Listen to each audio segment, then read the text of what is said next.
So, kamusta ulit guys? What's up? Nagbabalik na naman tayo sa another change oil video. At syempre, ang gagamitin natin is itong Castrol engine oil. Tinin! Castrol engine oil natin, which is yung Power One Ultimate. So, kaya ako nasabing ulit kasi na-testing ko na to nung track day namin. Smooth na smooth at napansin ko parang mas tumahimik eh. Tumahimik yung makina ko eh. So, ang gamit natin is itong Castrol Power One Ultimate 10WD50. Well, 50 talaga ang ginagamit ko. Dahil para sa akin, suitable siya sa 675SR natin guys since medyo mainit siya. Ito yung tumutulong sa akin, 10W50. During heavy traffic, hindi na ako maabot ng 98 pataas. So, try nyo rin to guys. Kasi na-testing ko na to.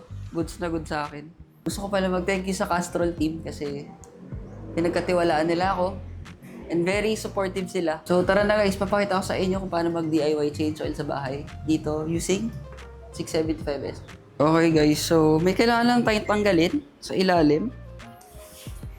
Which is itong block na to. Itong part na to, hindi ko alam tawag. Para ma-access natin yung plug dun sa loob. So guys, alam niyo naman madalas ako mag-change oil.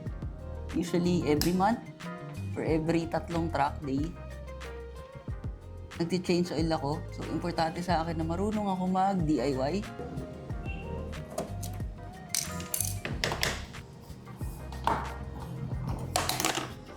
So, ganun lang siya kadali tanggalin. So, ito yung kailangan natin tanggalin guys. Dito lalabas yung lumang oil natin.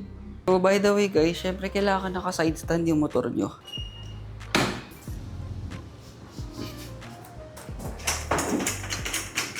So guys, sukat pala nung bolt na yun is 17mm.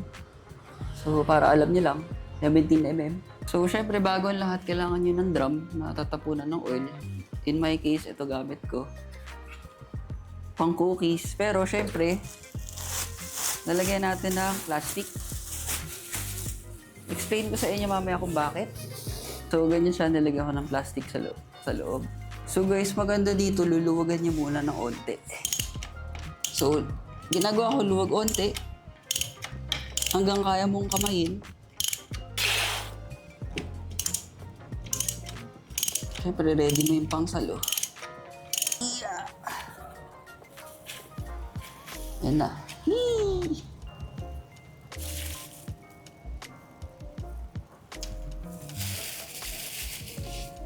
Clear pa, hindi siya itim na itim.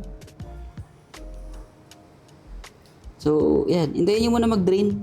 As in, drain na drain. So, by the way guys, hindi ako magpapalit ng oil filter. Kasi bago pa yon.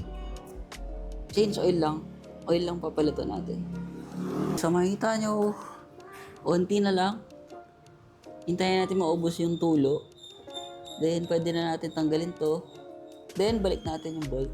So, guys, baka may nagtatanong sa inyo, bakit ako palagi nag-change oil? Wala lang, gusto ko sobrang healthy ng makina ko. Sobrang gusto kong healthy yung motor ko. Alagaan natin yung motor natin, guys.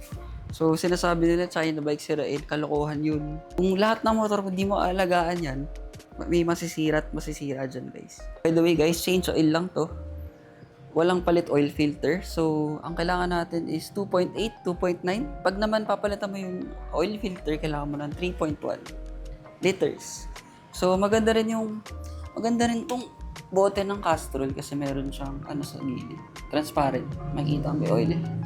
Okay guys, kung nakikita nyo wala ng tulo, wala naman kasi siyang sakit. Pwede rin tanggalin to. Takpan ko lang. Tapos, explain ko yung gagawin ko dito mamaya. Then, punas, syempre. Punas onte. Punasan na rin yung mga madudumi dito. Habang nandito na kayo. Then, balik natin yung bolt. Ang paghigpit ko dito, hindi sobrang higpit. Isakto lang yung pumapalag lang. Nakakatakot ma-loose thread. Alright. Move tayo sa kabilang side. Okay na dito. Right guys, dito sa side na to, nandito yung lalagyan ng tigas.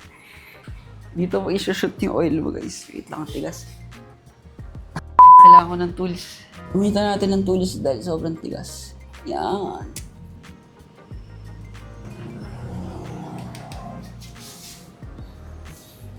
So, hello. So guys, syempre kailangan nyo na imbudo. Yan. Okay na yan. Yan. Importante to dahil hindi mo magagawang ishoot lang yan sa butas yung oil. So, let's go. Open na natin. Ang tigas. Yan. Okay. Kitang-kita nyo naman, may seal yan. Okay din, ready na. Ready. Dapat secure to ha, baka tumapon. Okay din, boss. Slowly.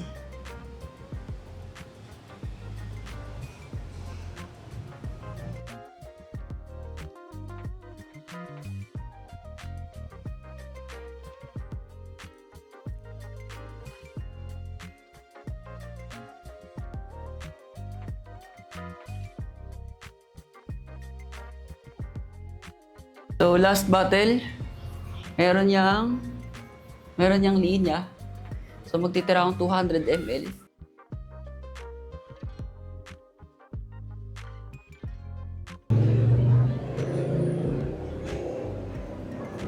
So, check ko sa gilid.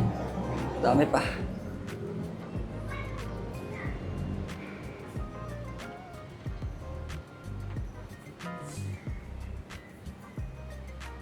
So, okay na guys. Nalagay ko na. Pinaka-importante, i-check nyo to. Yung window. Gagawa na lang ang ibang video kasi medyo madilim.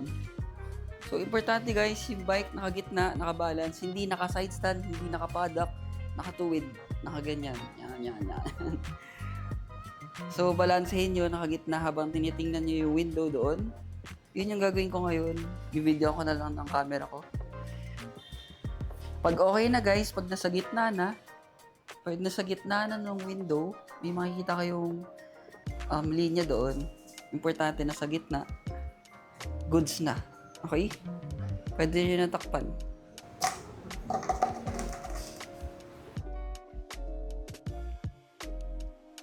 Naalala niyo yung pinaglagyan niyo ng used oil?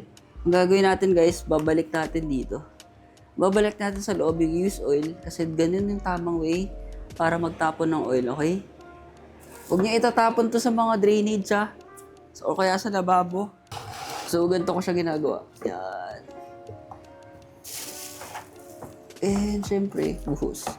Meron akong basin sa ilalim para sure na walang tatapon sa sahig ko. Okay.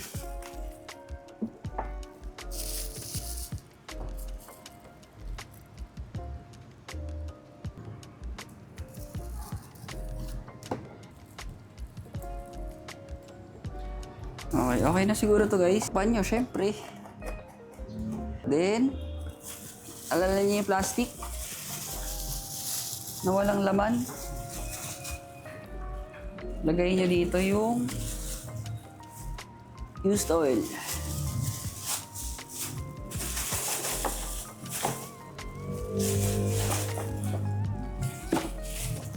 So guys, yun yung best way ha.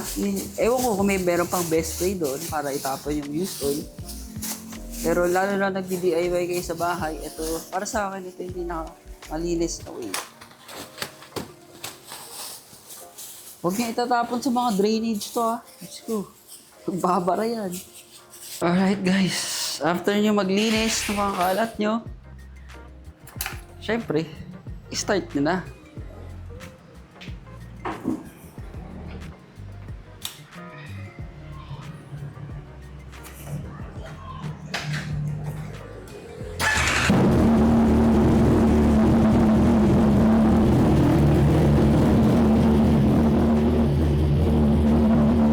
Right guys, yun lang. Hanggang doon na lang yung video. Pawis na pawis ako. So, thank you Castrol. Thank you sa support. So guys, mamimigay tayo nito.